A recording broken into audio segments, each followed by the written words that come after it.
Salut mes petits légumes. C'est pas très beau aujourd'hui, hein. Mais c'est l'heure de la feuille de chou. C'est la feuille de chou. Aujourd'hui, on va parler des avancées du projet, on va parler du jardin et on fera un instant recette. C'est parti. La première visite qu'on a fait, c'est un terrain très très loin, près d'une heure de route, très boisé, donc peu intéressant pour nous, parce que pas constructible. La deuxième visite, c'est une vieille ferme qui a brûlé, plutôt intéressant parce qu'il y a déjà des bâtiments. Le problème, c'est que il y a vraiment pas beaucoup de terrain du tout. Et enfin, un très joli terrain boisé aussi, avec une partie facilement défrichable avec des jeunes arbres, pas mal d'eau. Le problème principal est là puisque c'est une zone inondable, donc pas constructible non plus. Donc à voir avec la chambre d'agriculture, si éventuellement avec l'option zone agricole, il y a moyen de construire.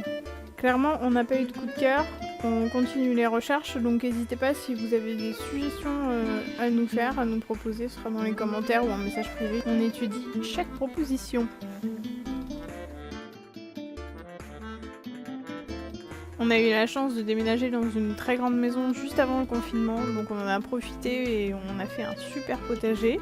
J'ai récupéré la carcasse d'une serre qui m'a servi à faire monter mes tomates et mes haricots. Je vous laisse voir mes jolies tomates. Elles commencent à grossir, elles sont encore vertes. Et puis mes haricots qui sont en train de grimper tout doucement. On a des aubergines, les aubergines sont un peu malades, je pense qu'elles ont attrapé un champignon. Mais elles sont plutôt belles, elles essayent de fleurir en tout cas. Donc c'est plutôt chouette, on va les laisser tranquilles. Quelques poivrons, pareil, qui n'ont pas une très belle tête, mais qui fleurissent.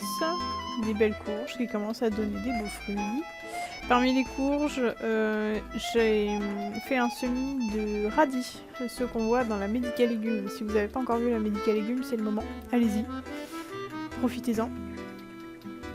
Les navets. Pour les navets, j'ai mis mon filet anti-insectes beaucoup trop tard, donc ils se sont fait complètement ravager.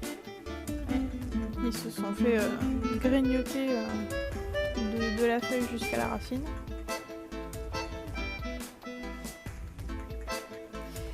Et en même temps, à côté, juste à côté des navets, j'ai mes jolies betteraves qui pour le coup sont vraiment belles et se sont pas fait encore manger par les insectes. Donc je suis plutôt contente.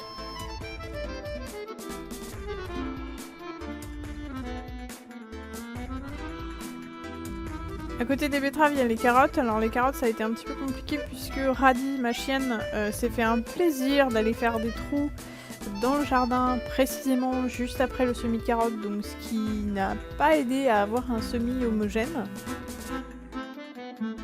Les pommes de terre, elles sont bientôt prêtes, on devrait pouvoir faire la récolte d'ici peu. C'est chouette. Elles ont fini de fleurir, là, elles sont en train de faner. J'ai planté pas mal de fraisiers, alors il faut que j'ai des herbes, mais elles ont donné pas mal et les fraises sont vraiment bonnes. Et de la rhubarbe, donc 4 pieds de rhubarbe, j'en ai acheté qu'un seul sur les 4 puisque les autres m'ont été donnés.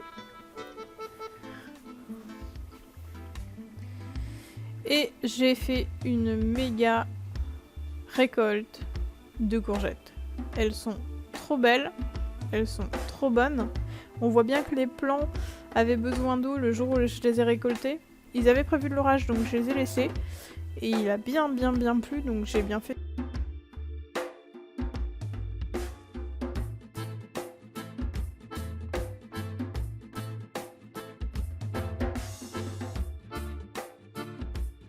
Alors pour la recette toute simple, hein. On coupe. Pour ceux qui aiment la peau, on laisse la peau. Moi j'ai fait un peu des deux, j'ai laissé et j'ai enlevé quasiment 1 sur 2. On met tout dans la casserole avec quelques pommes de terre. On met un bouillon de cube si on aime ça, sinon on assaisonne à son goût. On met de l'eau évidemment. On fait bouillir, on fait cuire tout ça. Une fois que c'est prêt, on mixe une première fois. J'ai réussi à faire à peu près 6 litres de soupe là. J'ai mis une bûche entière de chèvre. À adapter forcément à vos quantités. Je l'ai laissé fondre un petit peu dans la soupe chaude et j'ai remixé avant de servir.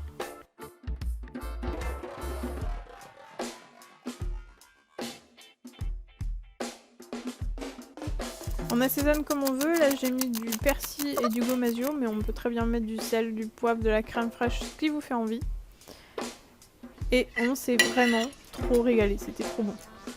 Petit instant promo pour vous dire que pour compléter la cagnotte litchi, j'ai relancé mon compte Vinted sur lequel j'ai mis voilà, des bouquins, des vêtements, voilà, allez-y faire un tour, je vous laisse le lien dans la description. J'ai aussi des produits zéro déchet à vous proposer. Je les ai fabriqués à l'occasion d'un marché de producteurs auquel on a participé pendant ma formation agricole. Il m'en reste beaucoup, donc n'hésitez pas à m'envoyer un petit message privé et puis on regardera ce qui me reste en stock et puis on confectionnera un kit zéro déchet spécial pour vous sur mesure. Si t'as aimé la vidéo mon petit légume, like-la, partage-la. Tu peux me suivre sur Instagram, aller voir la cagnotte litchi et surtout t'abonner à la chaîne. C'est important. Très important. C'est cool.